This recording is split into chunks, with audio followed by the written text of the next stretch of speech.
The first module that I'd like to talk about is responsible governance. Basically, this is looking at the role of the board of directors in a nonprofit or charitable organization.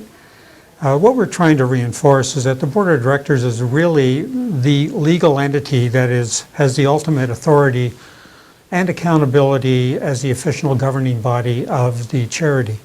And given that reality, that they are accountable for the competent and conscientious and effective management of the board.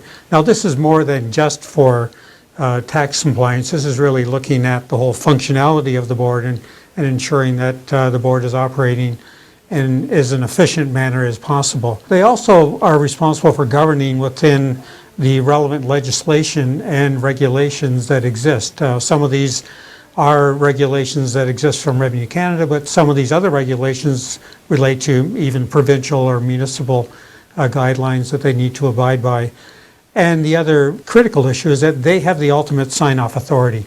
Often, especially with a small board, you might have an executive director or some other staff people that are involved in some of the day-to-day responsibilities, but when it comes right down to it, that the board of directors are ultimately responsible for signing off any of the documentation that occurs, and then when that documentation is forwarded to CRA, then it's really their responsibility that it's gone through due process. The concept of independent governance is really critical to Revenue Canada. Charities are expected to have at least 50% of their board members at what they call arm's length. These individuals are not related to each other. They don't have any specific interests, for example, common business connections. So either through family connections like blood, marriage, or adoption, or common law relationships, they are now able to make decisions that are independent of each other. And so it's really critical that a board is able to do that so that the best interest of the board and the organization is the critical element around decisions that are made, rather than the possible relationship between the individuals on the board. Volunteer Canada put together a nice document in 2002, which really looks at the legal duties of board members in nonprofit organizations.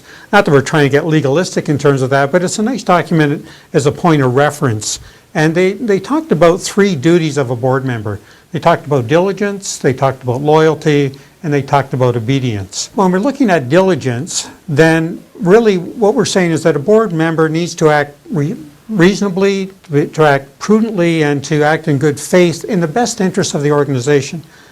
For example, they're expected to exercise the same level of care that a reasonable person would do in that same situation. They're expected to achieve a certain standard of care that would be normal for something with that degree of competence. So if I'm a lawyer and I'm on a board, then I would be expected to operate within the board with the same kind of level of insights and skills as I would do in my regular profession.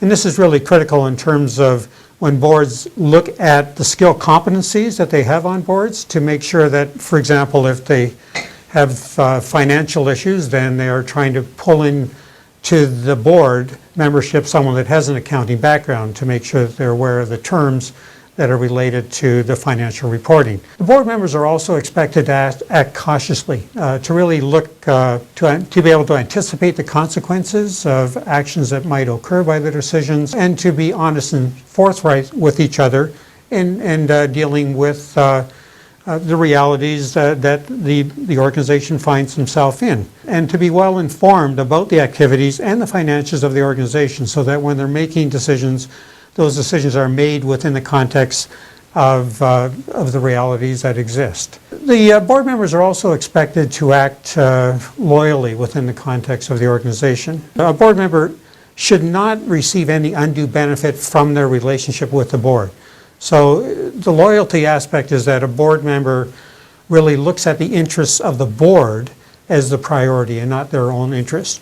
And this sometimes identifies themselves in terms of a conflict of interest. If there are decisions or discussions that are being made around issues that the board member might have some conflict of interest, then they're expected to not take part in those discussions or not influence any decisions that might put them in an awkward position. The issue of confidentiality is also really critical, that the conversations that occur around the board are expected to stay within the context of the board, and that the board acts as one entity.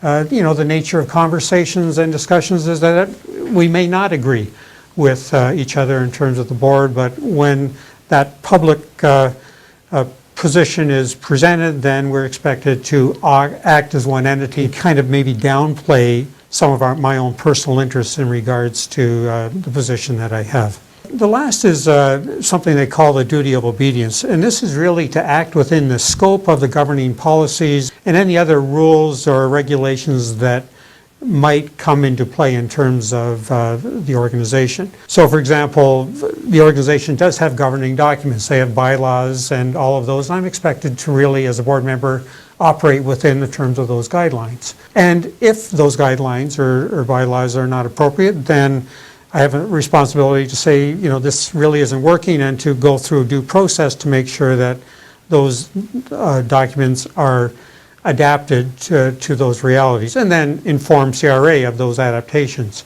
that are being made. I'm expected to obey any of the external laws.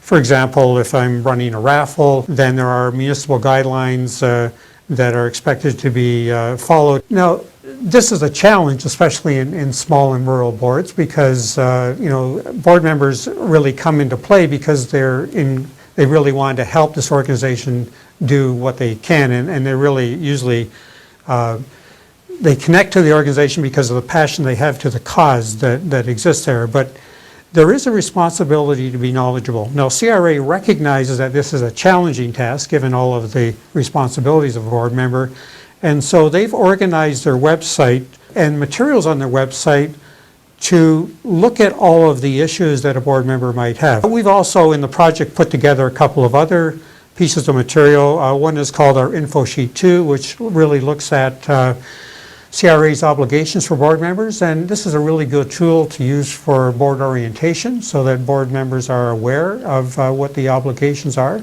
for Revenue Canada and are directed to the resources that would help them with that. And the other thing that we've done is something called Info Sheet 4, which really looks at strategies to help board members with their commitments to CRA for 3010